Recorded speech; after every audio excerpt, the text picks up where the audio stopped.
Let me plug this thing up before my battery goes. All right, y'all. Good evening. This is Ghettos of the Mind. We are back in the place for another week, and unfortunately, this is even more tragic than last week. Last week we had the situation in Buffalo. This week it was a situation in Texas. I forget what. How do you pronounce the name of the town? Is it Uvalde. Uvalde? Because there's a couple of facts that I looked up about Uvalde that were kind of interesting. So apparently, this kid, 18-year-old kid, basically 18-year-old kid, 18-year-old man, wound up basically shooting his grandmother and then rolling up to the local elementary school and shooting 19 people. Well, actually 22, I think now. It's up there now. And in a shooting spree that actually rivals some of the other ones that happened recently. Sandy Hook, Columbine, and Parkland. And it's the more you hear about it, the more obviously the whole incident is tragic enough, but in addition to hearing the other factors that I want to get to a little bit later that happened, it's even more tragic. You just hear about, so I don't have a timeline in front of me. So apparently this guy, he is pretty recently turned 18. He bought himself an AR-15 style weapon and ammunition, and I think he had armor too. So I remember hearing that and thinking that's kind of odd. So he gets all this stuff. The next couple of days, send some messages via social media that he's going to. Well, actually, I think the day he did, because he said that they were going. I thought he live streamed it on Twitch. That was Buffalo. Buffalo. Oh, yeah, that's why I'm getting them confused. So he apparently claimed, went on social media at some point and made contact with some people and said he's going to shoot his grandmother. And he said he did, and he did it, and he went to school and went shooting up the place. And it's heartbreaking. And the more you hear about it, like I said, the worse it gets.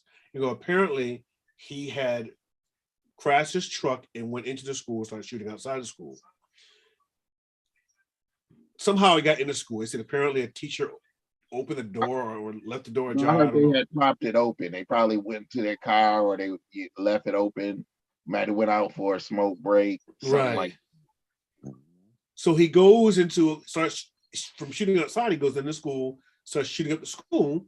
The police arrive and they're basically coordinating him to a classroom. I'm not quite sure if he's in the classroom or a certain area, but apparently they basically spend the next 40 minutes waiting, and it apparently gets worse and worse and worse, because apparently, as I was reading about, apparently a young girl called them and was like, hey, he's in the classroom, called 911 about this, and called several times, and apparently she's the last time she called, she said, please, somebody get in here. It's been like 30 minutes, 40 minutes before they responded to do anything about it. And it's I have my thoughts about it. So I guess what I was going to ask ologist and you two, Mr. Hardy, what do you think? What are your thoughts on what transpired? So I had a conversation earlier today with one of our buddies who's not online, and I said, I wonder if the police department in Uvalde ever had any type of active shooter training. Oh, I heard they did. Okay. Training is different than actual. They certainly didn't act. And my question is, and I'm ignorant to law enforcement and all that, but other than their service weapon, their 9mm and maybe their shotgun, cops don't carry ARs or anything like that in their car, in the trunk of their car. So they got to wait for SWAT. This is their version of SWAT. Took 40 minutes to come. to the So scene. apparently, In Uvalde, I would say yes, they probably don't have anything like that. If you work in like a area where it's a lot of gang violence, this, that, and the other, yeah, they probably have comparable weapons to the folks out there. But in Uvalde, I doubt it. Okay, You understand what so I'm saying? yeah, I I understand. get you. So 'Cause- I'm gonna I found something that talks about the timeline of it. So apparently at 8:20 at 11:28 he crashed through, pick up behind the ditch behind the school. He's carrying a weapon. He starts firing outside the school. 11:30 got the first 911 call about the crash, shots fired outside school. 11:33 he enters the school. 11:35 at least 3 Uvalde police officers enter the same door as the shooter and go directly to one of the doors in one of the classrooms. Um, there's a so apparently from in that 12:03, at least 19 officers have gathered in the hallway outside the classroom. So by midday, there's basically 19 officers outside the classrooms. Was he in the 12, classroom with kids? 12, I'll go look for I'll read further. 12:03, first 911 calls made from inside the classroom, first identified as by Mr. McGraw as a female student child. No. What I mean is, if he was in a classroom by himself and they had him contained and isolated, them waiting him out until they came up with a strategy. If he couldn't hurt anybody, I don't see the issue. I don't think that's the case because the person made a call from inside the school. They made another call at 12:10. No. Yes, they're inside of the school. What I'm saying is, if he's barricaded himself in the classroom with classroom, well, with the kids, that's what I'm saying. With the kids, right? Okay, with the kids. Because the person 12:10 they called and said that there are multiple people dead. 12:13, two more calls. I still don't see the problem, and I'm sorry to interrupt. Okay, you have a shooter with which you believe that has an automatic rifle. You have the weaponry that you have that is not comparable. There are hostages there. Have you been trained in breaches and how to deal with that without minimal loss of kids? They're trying to figure out how to take him out without harming one kid. You know what I think though? I think at that point, I think you're beyond it.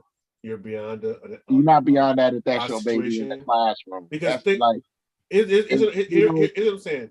All the other incidents that happened, Parkland, Sandy Hook, Columbine, those were hostage incidents. Those were siege.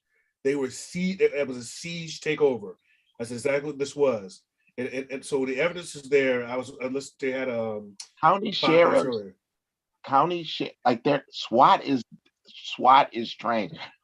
Elite tactical police forces are trained to deal with that. Not county sheriffs, not local.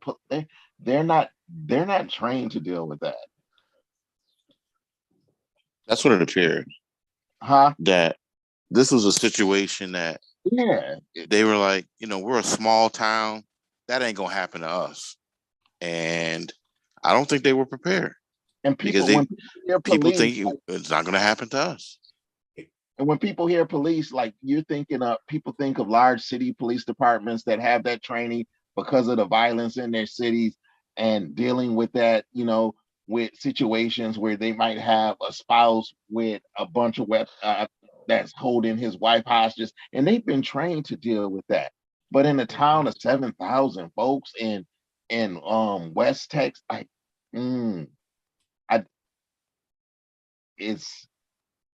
it's different, and they haven't been trained to do breaches and without minimal loss of child life. Because no matter what they do, if they go in and they just start randomly shooting, then like there's going to be extreme backlash for them. Why didn't they wait? Why didn't they they shot X amount of kids? It's a lose-lose. Maybe you try to wait, talk him out of it until the elite forces can get there. Okay, but here's what I'm saying. There was no talking to this guy, and it's not like it'd be one thing if they said, "Well, we had a dialogue," and he just went crazy, started shooting. There was no dialogue. Large cities have negotiators. Small towns do not. Like, we think that all this stuff scales scales down. It doesn't.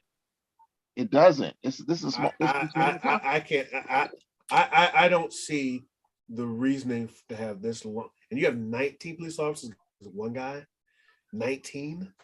Yeah, but Why you how need many kids? 19? Friendly fire kids. It's it's not adult. It's not adults in a bank robbery. It's babies. You're shooting. I don't care who you are. Who wants to live with shooting their friend's kid, trying to take out a bat? It's when you in a small. It's different. I don't know. I'd ask that feeling about the 40 minutes that they were they were in it, and it's an active shooter. It wasn't a hostage situation. It was an active shooter. An active shooter means you need to No, respond. I mean, no, you no, should no. respond. No, I think you're not understanding what I said earlier. If he's held up in a classroom with a bunch of kids, even though he's an active shooter, in the other situations, like uh like uh like Columbine, like Sandy Hook, he had movement through the building going from classroom to classroom. It wasn't a hostage situation. I don't think this one was either. I think he's barricaded in the classroom. He was shooting people. You know, obviously I was there, so I can't No, speculate I'm exactly what pretty happened. sure. But it wasn't a case where it's like I'm going to barricade myself in the So classroom wait, wait, and wait. demand a thousand, Let's $100 million in a plane. wait, He wait, wait. was. Let's clarify. Let's get the images that we have. Let's make sure that our images are the same. Because when you say that he was in the classroom and the police waited, I'm thinking he's in the classroom. He's already shot multiple people. He's in there with kids. He's not actively shooting now, and they're waiting to figure out how to get in there without the minimal loss of life. I'm pretty sure if they heard him in there shooting and kids crying out, they would have just went in, and it would have been it would have been what it would have been. But if he's not actively shooting and he's calm, they're trying to figure out a way for whoever's in there not to die. Whereas in So, other situations, the kids have been the young adults have been sweeping through the school, moving, shooting folks, and moving on. When the police get there, they take them out. You understand what I'm saying? Yeah. Let me see. I'm trying to It's find something and listen it's to so online. I it's was I was watching the news, and from what they were reporting, he came into the school, licked some shots, and the teacher that got killed, they were watching Moana, and she went to the door to lock it, and she didn't make it in time. And that's when he came into the classroom with the kids. okay. He didn't barricade the door. He just locked the door. And he said to the teacher, "Say good night." He shot the teacher first, and then he started licking shots. One of the girls who were calling played dead. She laid underneath her classmate and rubbed blood on her. Yeah, it's Yes. just Good wow. Lord. Yeah. It's just And That poor baby. she used her teacher's phone to keep calling 911. yeah. I guess, because he was going back and forth, checking the police or whatever. So he wasn't like looking at her. And they uh, asked her, well, the reporter was like, is the little girl willing to, we want to talk to her. And she said, no, she's terrified. She's terrified of men, and she's terrified to be seen on TV because another mass shooter may recognize her and shoot her. Mm-hmm. Yeah, that podcast Can you imagine that shit? Yeah, that that's podcast what you sent life. me, I was listening to it and it was saying like how they were looking at the economic effects of school shootings.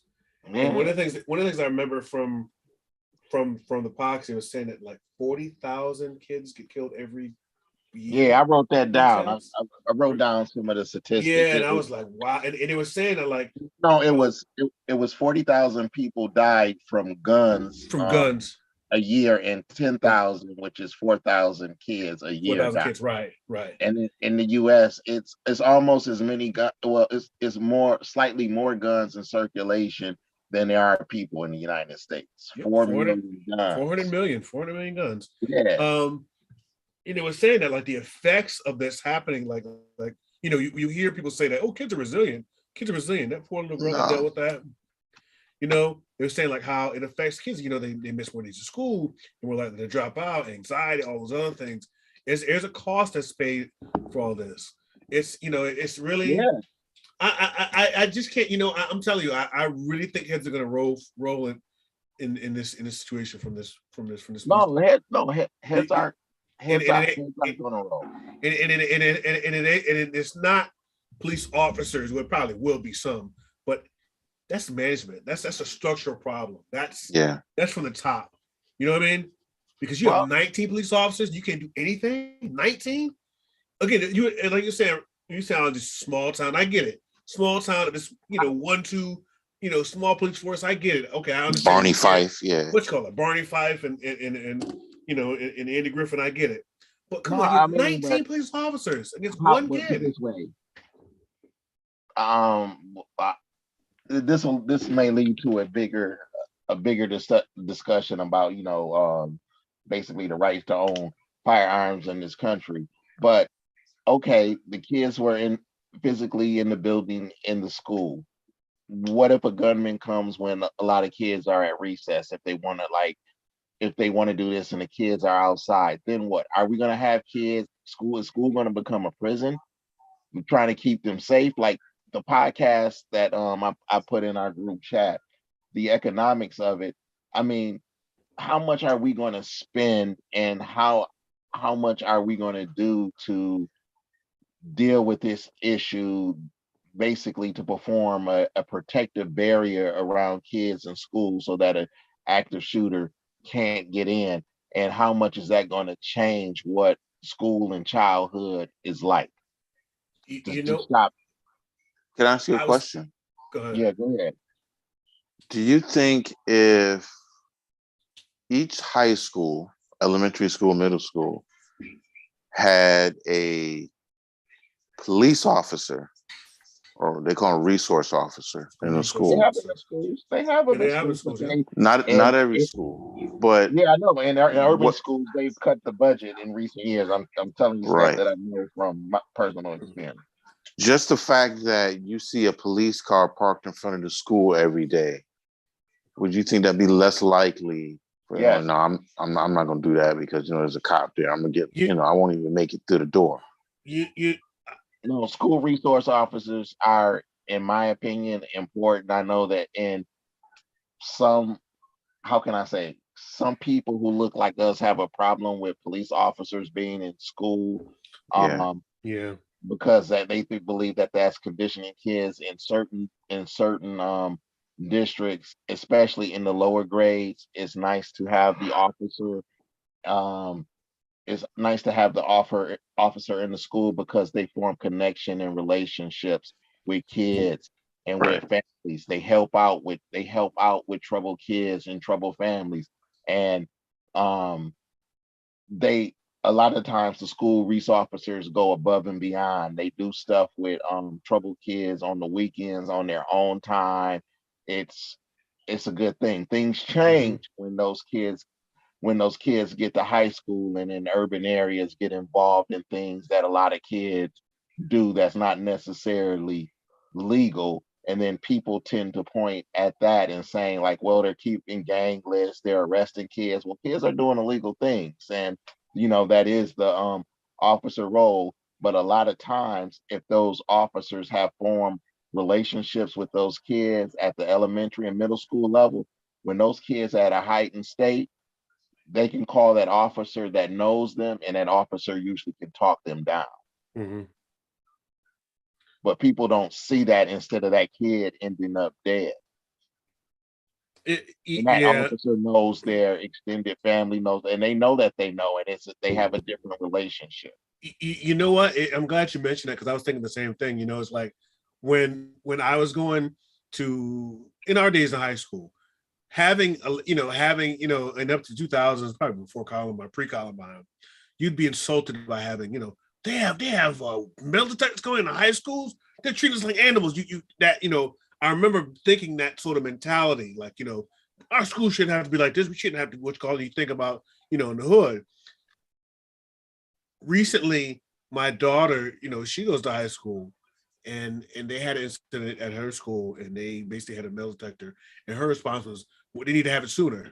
You know what I mean? You look at just the whole paradigm shift in terms of how you think about this, And she was like, you need to, they should have had one sooner. I don't know why they didn't have one there. Why they only have one, it was really the exact opposite thought process. And it shows how things have, how society has changed. I was, they were talking to some woman at the NRA thing just briefly, and she was saying, I don't know what she's talking, whatever. But one of the things she said that really stuck with me, she said, you know what? Should 18-year-olds have guns? Of course not. And, if you and part of it, and part of me said, you know what? Well, you gotta be 21 to drink. Right. Yeah, I mean, I really, and I don't know how much that changes, but you know what? Maybe you need to make it 21. Maybe you shouldn't be 18 if I could shoot a gun.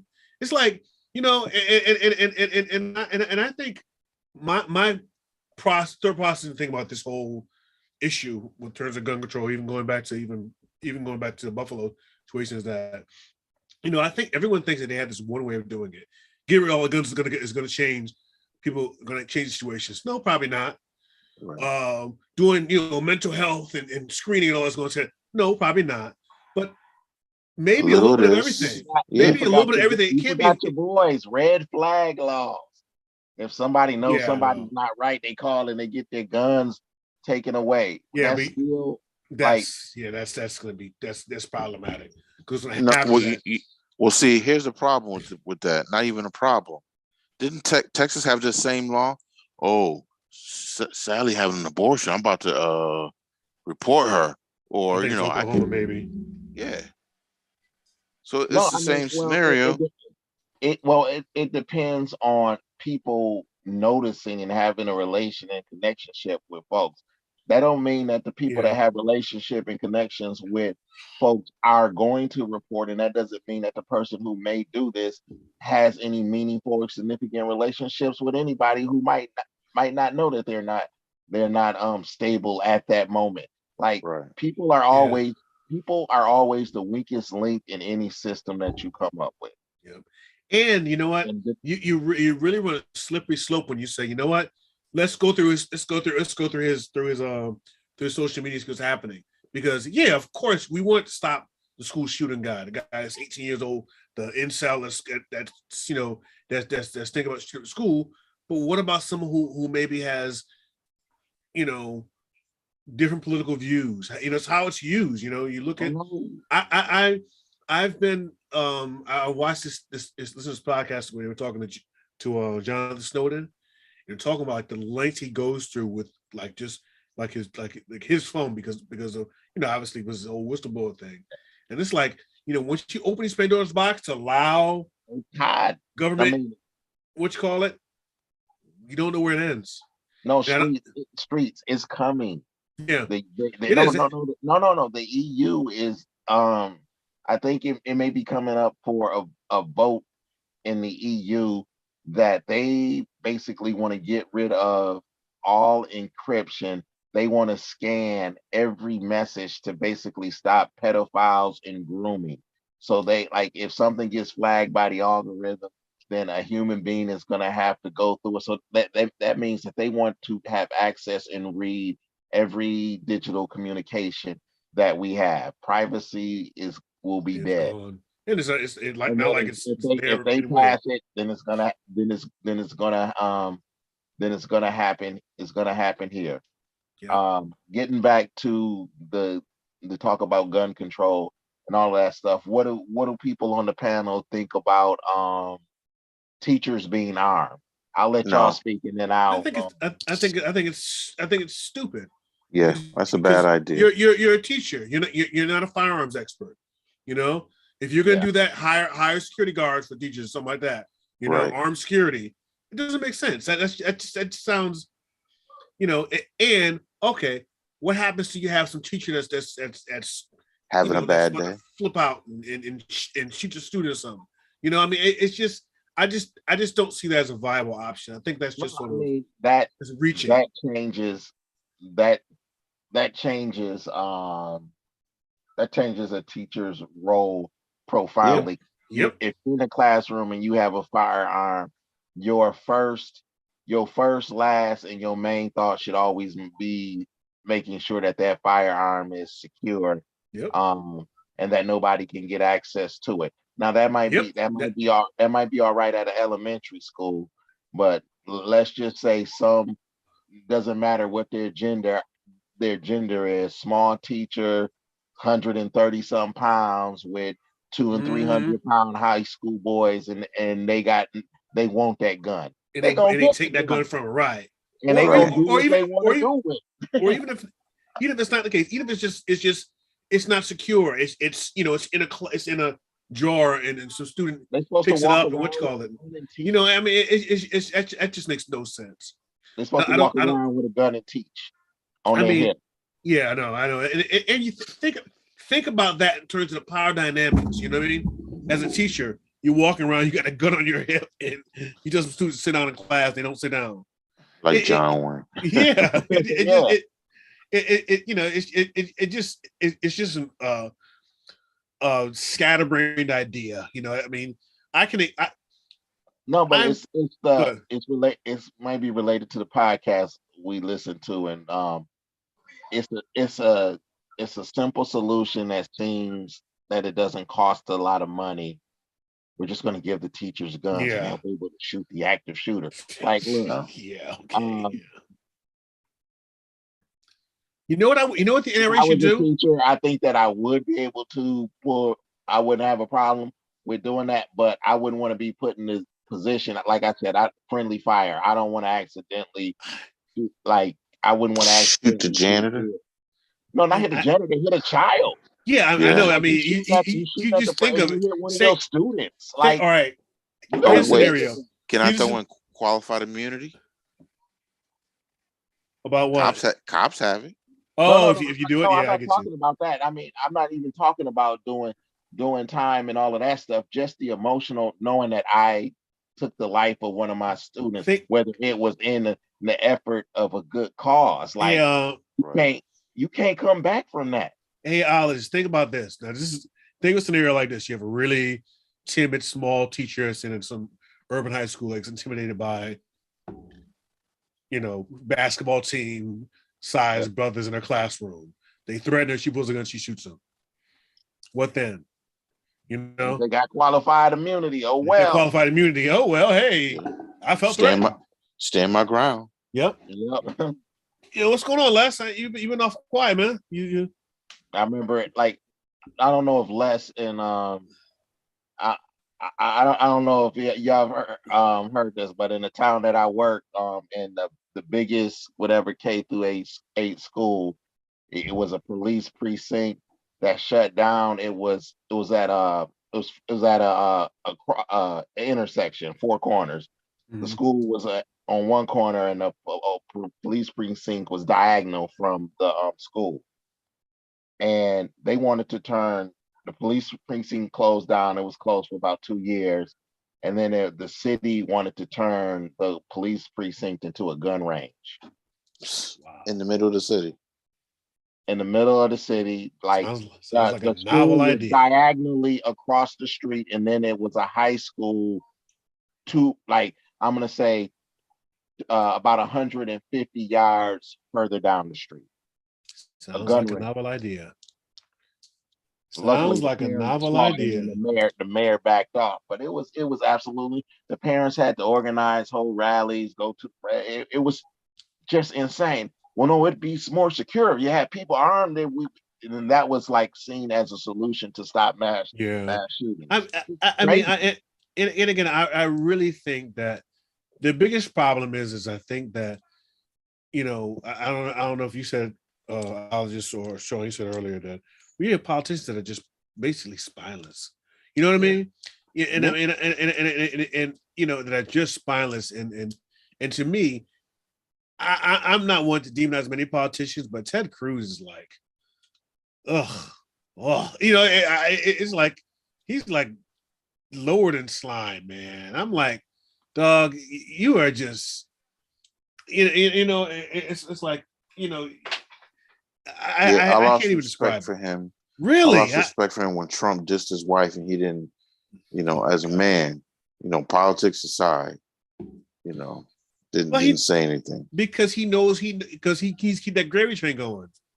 He got to keep that gravy train going. He can't just let if he fights Trump, he might be out of office and he might be selling cars or selling insurance next year. He wants this cushy job with that pays him $700,000 plus whatever endorsements and whatever kickbacks he gets. So he wasn't going to do that. It's just you can tell that some of these many of these Republicans are getting serious kickbacks from the NRA, and they're so afraid to confront them. You know what I mean? It's like not even to a degree of saying, I don't know, just entirely just like, Ted Cruz just it's I don't want to be partisan. I'll just walk off. I'm like, man, you really? It's just in your home state and all those people are killed, and you just like, I'm like, wow. No, it's all about him and his career. It's not only millennials that's the me, I. I mean, like, and that's the thing that I worry about. What we talked about earlier of just regular grassroots roots people running for office and winning and serving is that at the more time that they spend in the system, the more opportunity it has to corrupt. Yeah. Term limits. You know what though? Right. I'm with you. I get that, but you know what? We need to get this crop of people out. You know what I mean? I understand that you can get more, I'd rather see someone go in there fresh and new and be corrupted than have these old corrupted fossils stand there. That's because it's like it's just ridiculous. It's like you have nothing to say about this. Oh, we should maybe give the police give the what you call it guns, and it's like, come on, man, where are your balls at? Well, let's put it this way: as far as not with the Republicans. The Republican Party is gone. A Republican will be a Republican. The thing that I'm looking at with this, like more grassroots folks and seeing how it turns out, and hopefully they can fight off the transformation to hold the current party line or the future party line is like AOC and that crew. The more time that they serve in Congress, are they going to become the corporate Democrats as time passes on? It's gonna be interesting. What up, Les? What's up, Les? Hey, what's up, man? Sorry about that. I was in the car, so for some reason they cut me on mute. All right, Billy. Yeah, no, but I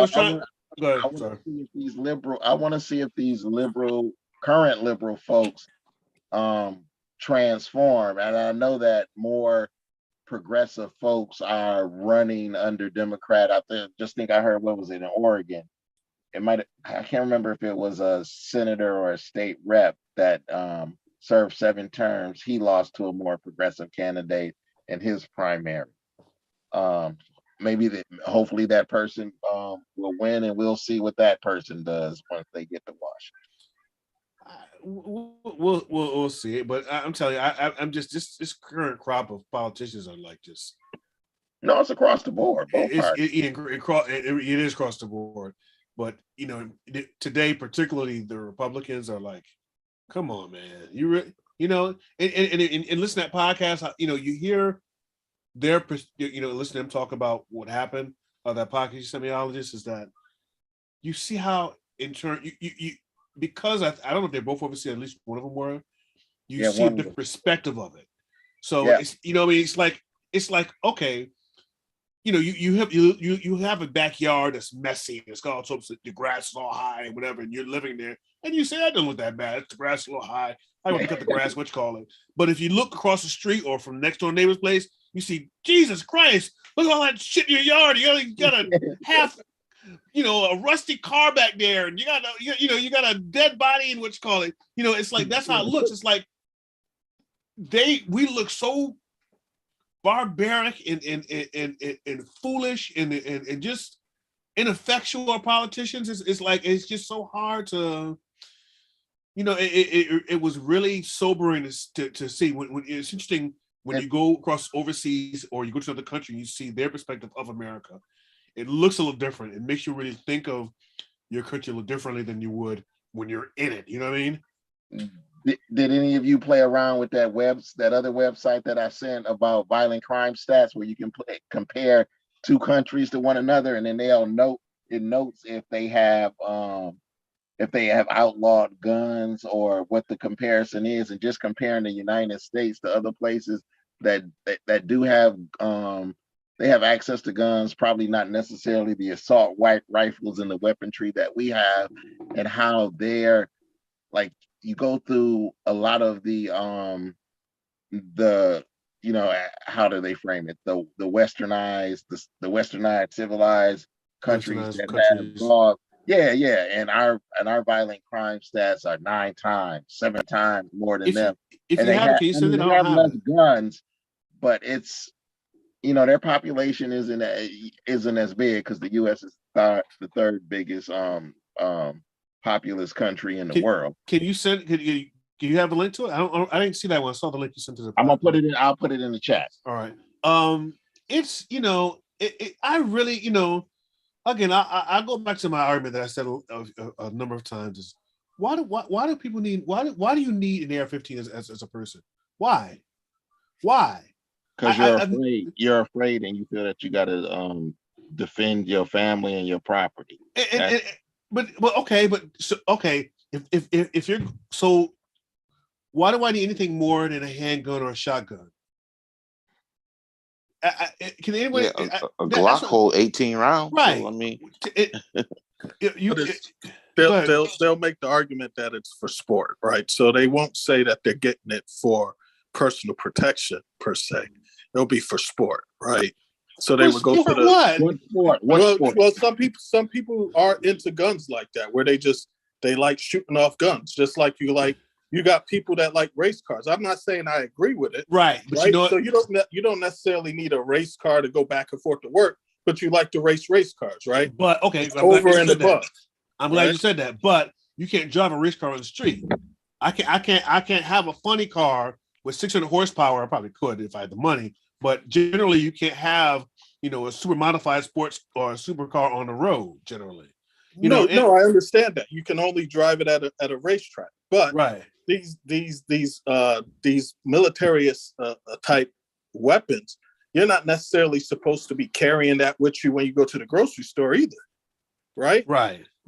So there are rules though. When people break them and they bring them to schools, obviously, that's what happened. But I think that will be their argument, is that it's for sport, right? So they're not necessarily buying those type of things for personal protection, because you don't need it for personal protection. My question is, what sport? Killing people sport? Is there a reason why you need to shoot a target from quarter of a mile away? I mean, people do that though. People go to ranges that have that capability. And here's my thing. Here's my other thing. That I think. Okay, you want to use your gun for sport. You know what? Maybe you should pay a tax on that.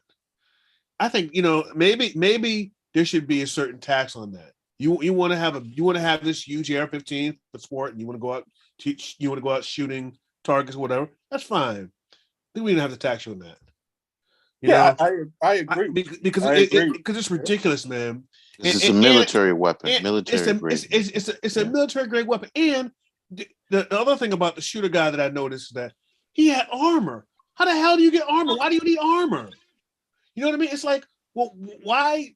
You know what I mean? It's like target shoot back. Why? See what I'm saying? It's like we, again, I think my biggest argument is that I think that we've become so enamored or so enthralled with personal freedom that it doesn't matter who it affects, and this is the byproduct of it. I can have, I can get myself an AR-15. I can get myself all kinds of body armor. I can buy thousands of rounds of ammo. All I have to do is be 18. You know, there's not even a test. At least drive now to take a test. Really, you know, it's. I don't know. You know, you know. Again, if you look at things from a different perspective outside of this country, you really see how we are like. It's like we're just, I don't know, Neanderthals almost. You know, like, you know, overpowered Neanderthals. You know, because we just can't. I don't know. You know, it's just crazy. I don't know how you. I don't know what we can do about to do things differently. I'm hoping it's gonna be a slow process to change. I posted that link of that comparative site in the text message chat. Okay. So here's my question, and I know it probably wouldn't stand up in court too long, but could President Biden say, you know what, mass shootings is an epidemic or pandemic report, or however you want to phrase it. I'm signing an executive order banning all retail sales of semi-automatic weapons. There was once an assault weapons ban, I think in the 90s. I don't know. I mean, I don't even honestly, I don't even think you need to go with the guns. If you just put a tax on the ammunition, you'll get to the same place. Yeah, that's a good Chris Rock though. $5,000 a bullet. I know. That's a good point. Let you have all the guns you want. Make the bullets super expensive. I'm gonna get an extra job. I'm gonna work. I'm gonna kill you. Yep, that's a great joke. I'm gonna work overtime. Did you see the link I sent earlier? How Ted Cruz asked Biden to remove the sanctions from Russia because, you know, we used to import ammunition from Russia, but since the war, Biden put sanctions on it. And I guess, you know, Texas is one of the leading states that purchase Russian ammunition, and he asked Biden to you know, take the sanction off. Yeah, I saw that. You know, again, to me, it's just like Ted Cruz has just gone full supervillain mode. It's like you can't even like. He's not even like humorous. You know what I mean? Like he's, you know, like wimpy funny, and you can kind of laugh at him and what you call it. He's like, man, you just going super villain mode, man. He has no bottom, man, right? Like, and that's what I'm saying. There's no bottom. Like shit about his wife, and he still accepted it and still followed Trump. And I mean, he's got no bottom, man. And then when they lost all that power, didn't he go on vacation to like Mexico or some shit? Yep, that's right. I remember that shit when the grid collapsed. Yeah. Yeah, he got no bottom, and you know what that says? The people that keep electing him, they have no bottom either, right? And I think that's the hard truth. There's a certain population in this country that doesn't care. You know, what somebody's ethics are. Nothing. They don't care. They don't care. They care. They don't care about none of that shit. They care about their own interests. That's all. It's their own interests. It's you know, it's lower taxes. I don't. You know, you wonder how do people like that. I guess, you know, you know he gets some NRA money and probably gets some business money of some sort, and that must keep him in office to some degree. But what people support him? You know what I mean? What do same people that support Herschel Walker, bro? Yeah, I guess same people. I guess so. Man. Same people. Boy was here because I would love to have that discussion with our boy. His thumbs are tired. His thumbs are tired from typing all Thursday. Damn, dude. Like, come on. DJ hasn't been on this in like 2 months, has he? Exactly. You know, exactly. Longer than that. I'm like, yo, you telling me you can't? Okay, I get you. I know you don't want. You don't need to stay on for hours. You can pop in for 10 minutes. Say what you got to say. At least you get your point across. But then you want to stay on text all day and text these crazy, you know, hyperbolic conspiracy theories. Like, come on, man. I don't care about Hunter Biden's laptop. I don't give a shit about what things, the red law, so everything he's talking about. It's like, come on, man. Just, you know. I'm supposed to be the conspiracy bro. Yeah, you. Where's Hunter Biden's laptop? But I don't know. So I ask you, Les, what do you think about what happened with the timeline in Uvalde. I think it was absolutely awful, man. I don't understand how they could be in the hallway and not go in there and get after and try to save those kids. Right? It was a locked door. It's not like he had decks behind it or this, that, and the other. And even if he did, it was 19 of them. It was 19. like 19 cops. That's the part I'm saying, the 19 part. Yeah, like 2 cops I could see, maybe, okay, 2 cops, okay, you only get your little 9mm against the armored AR-15, but 19? Yeah, I don't get it. They're quick I to shoot people with no weapon for a busted tail light, but they won't go and save kids. Fucking crazy, man. I get it. I completely understand it. You got 19 cops out. You got 19 cops out there. You got the gunmen in there with the students that they've shot at the teacher that they've shot. Who wants to be the first one to breach? So they 19 people trying to. I know they look at each other. Everybody No, you go. No, you go. No, you go. No, you go. No, my wife made brisket for dinner. But here's what I'm saying: the failure in that is not. I don't put much blame on those police officers. I put much more blame on the administration, on the people who are in charge of that. But by the time they found out what the story was, they should have been in place to do something about it, to at least be decisive. And them sitting there for 40 minutes is indecisive. That's the worst thing you can be. If they try to negotiate with the kid, let's say they say, okay, we're gonna get negotiated, and we got like we're trying to set up some communication with them. They're gonna set up like a thing in the wall to talk to the kid or anything, and it didn't work. Okay, you try that, it failed, but they didn't do anything. That's worse. You know what I mean? To me, that's the part that makes it as bad as it is. It's not the fact that they did the wrong thing, which they did, but they pretty much didn't do anything.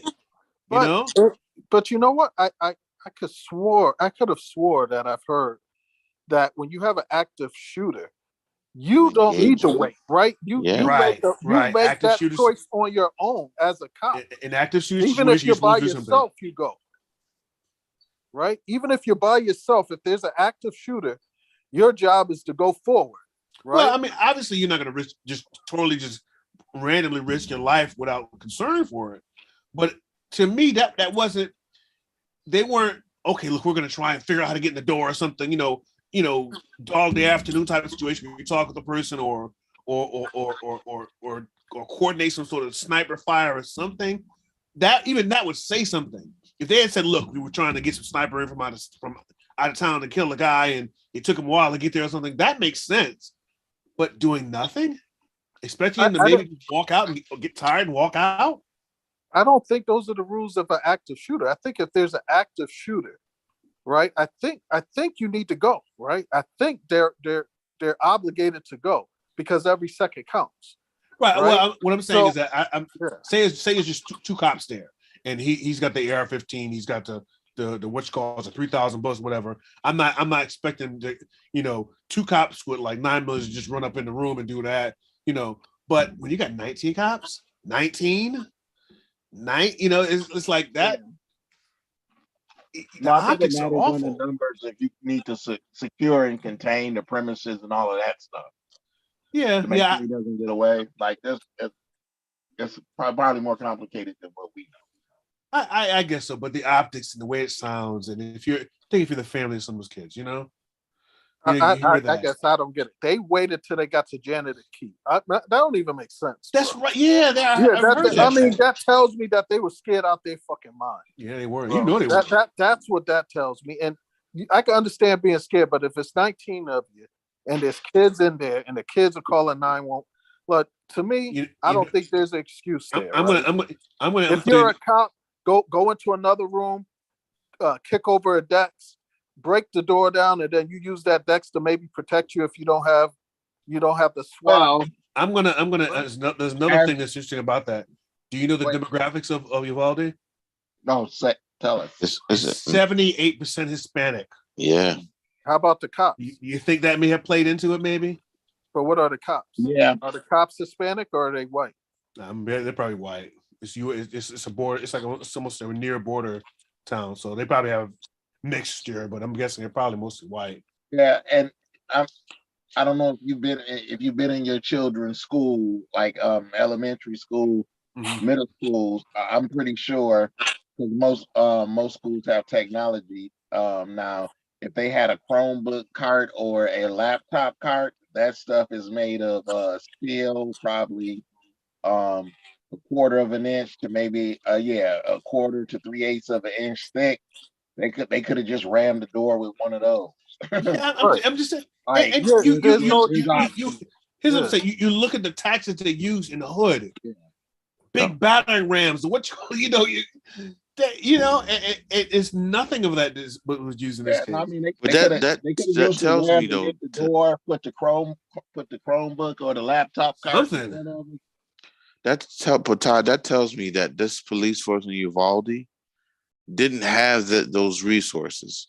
That's strictly for their version of SWAT.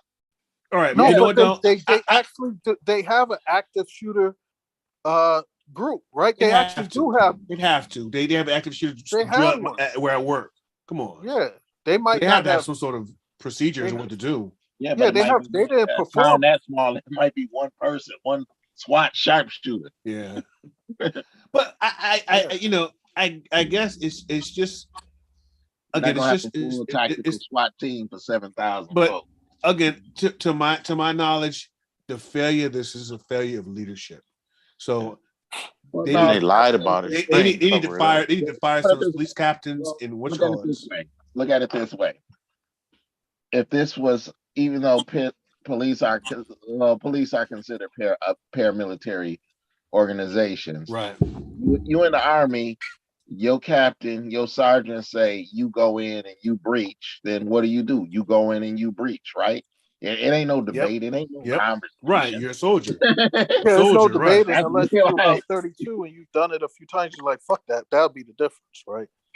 So there's a reason that the military has a lot of younger people, especially in the infantry, because most young people think they can't, that they're Invincible. indestructible. Yeah, right. They run through a wall. They and they can run through anything. They don't have the hindsight. Right. To been knocked down a few times. So yeah, you get some older soldiers in there. They're like, oh no, fuck that.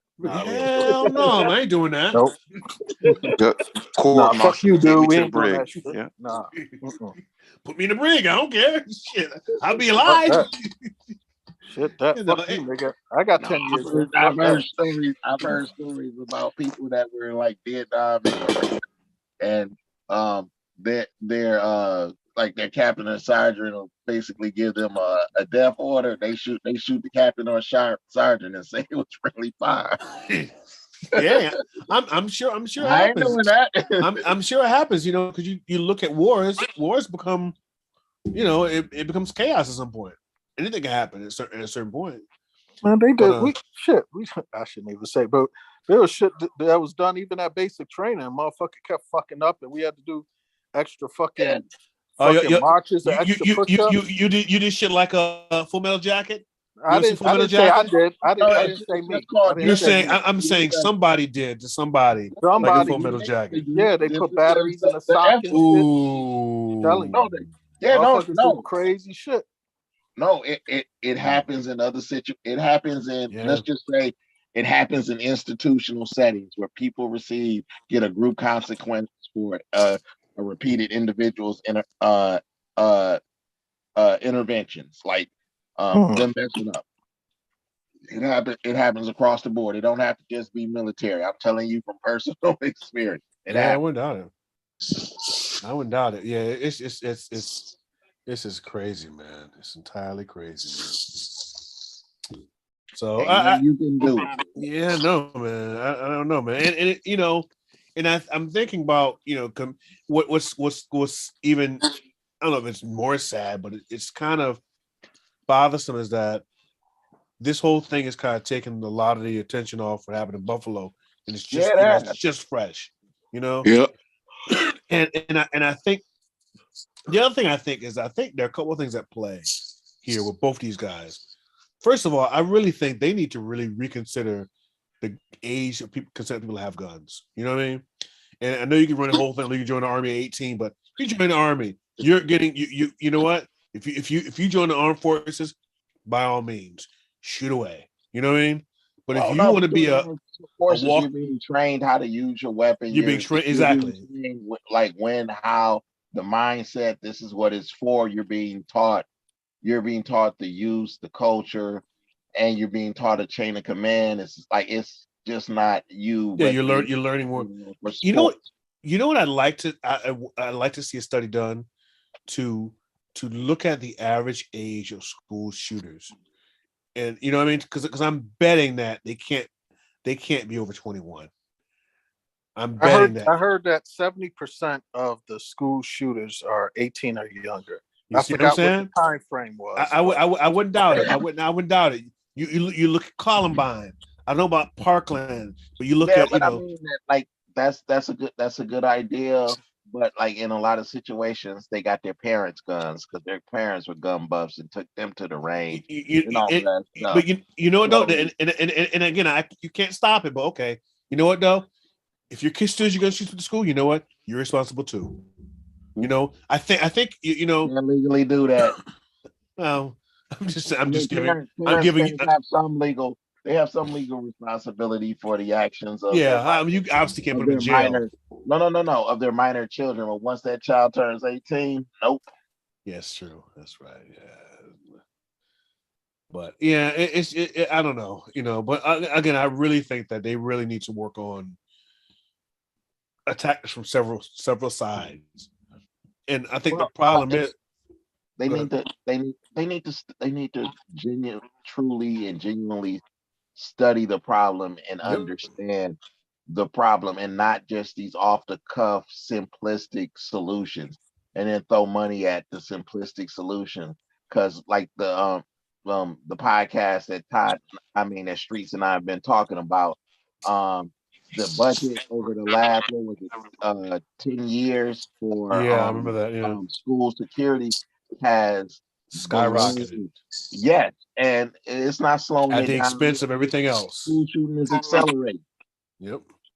but you Yep. could do both though. I think you could do some sort of immediate corrective action, something to at least stop the Yeah, frequency. no, definitely. But Yeah. what I'm saying, like the world we live in now, once you do that immediate thing, people think that that's the solution. We don't think long term at all about Yeah. anything anymore. Because it's hard. It's complicated. This is a complex problem. I don't think it's something that you can just say, Well, wave a magic wand, it's going to disappear. I I think mean, people. it's I several mean, things. yeah. Well, people are complaining that there's no baby formula on Hey, these Josh. guns, but people don't like. We still in COVID. Supply chains are messed up, Wait, and did you? I read something that they said it was a mail error. The reason why that there's a shortage, Oh no. There's a what era? like a mail error or something. It was something with the. It was just like some sort of clerical error, just Oh, like okay. that was a. Let me see if I can find it. What it was, but I was like, "What?" I couldn't believe it. It wasn't like it I was, don't know. you know, supply I chain. don't believe that when stuff is shortened down and businesses know that baby formula is gonna sell every day, all day, 365. Like when the supply starts thinning out, if it was an error, they would have found the error and corrected the error. Yeah. Here's what it is: FDA mailroom failure partly to blame for Abbott baby formula fiasco. So I But guess they're wait a minute. saying, There's only one supplier of baby formula in the country. So no, here's the problem, Les. Not a problem, but here's the issue. There are 4 companies that control 97% "Yep, There you of the Monopoly. baby formula in the United States of America. monopolies and duopolies. There you go. Nopsonies." Wow. So Abbott doesn't have like multiple plants, you know, spread out the United States. They got one huge manufacturing, Because and they shut it. that makes sense in a capitalist system where you maximize profits. Yep, Yeah. and they shut down in February. So they got one point of failure. That is crazy. Yeah, No, I mean like COVID is real. Like all the food and stuff is going up because in plants and stuff with the Great Resignation, um, they're not. It's hard to staff workers, and unless you want to pay, and the capitalist model is even in a time of crisis, I can't pay because I'm not accustomed to doing that, and I don't want the workers to get used to making this type of money. Mm-hmm. And then our supply chains break down. And if you understand any sort of military theory, when supply chains break down, I don't care how great your military is. Yeah, It's true. Like, Yeah. like if you can't reestablish them, you losing. Yep. Yeah. Yeah. It's just I don't know, man. It's just crazy times, man. Crazy times. So I mean, you got Nestle, Similac, Enfamil, generic CVS, generic Walmart, all being produced out of like 4 factories. Crazy. And guess what? Crazy. They're not gonna learn from this. And after this situation is resolved, they're gonna continue to do the same thing until the next time. More money. Why would they? Why would they? They need their money. Exactly. We want to make those money as we can. No, I mean that's like we got to get to the point where we got to realize that certain quality of life stuff and necessities like the profit margins are secondary to consistency, and that stuff always wins at a reasonable price for everybody. Yeah, it's crazy, man. It's crazy. I heard that there's going to be a run on sugar soon because processing stuff. That you won't be able to find sugar on the shelf. As long as they don't run out of chicken, it's gonna be a motherfucking right. I'm telling you that right I mean, I don't know. When the pandemic first hit, man, it was like finding a wing was hard. A brother was fainting. I remember that. Yeah, I remember that. You thought that fucking George Floyd was a riot. Let that chicken be fucking right. Wing stop became thigh stop. It was bad. Yep. Oh man. So as anyone else got any other comments? I think we're going to wrap it up, man. Unless y'all got anything more y'all want to say. No, not about Uvalde. Not about just, that. It's just man. Actually, if you let's so let me. So we'll just call it a day for now, and we'll stop for now. We can talk offline for a little if y'all want to for a little bit. Okay. All right, that's cool. All right, man. I'm stopping, man. Peace, y'all.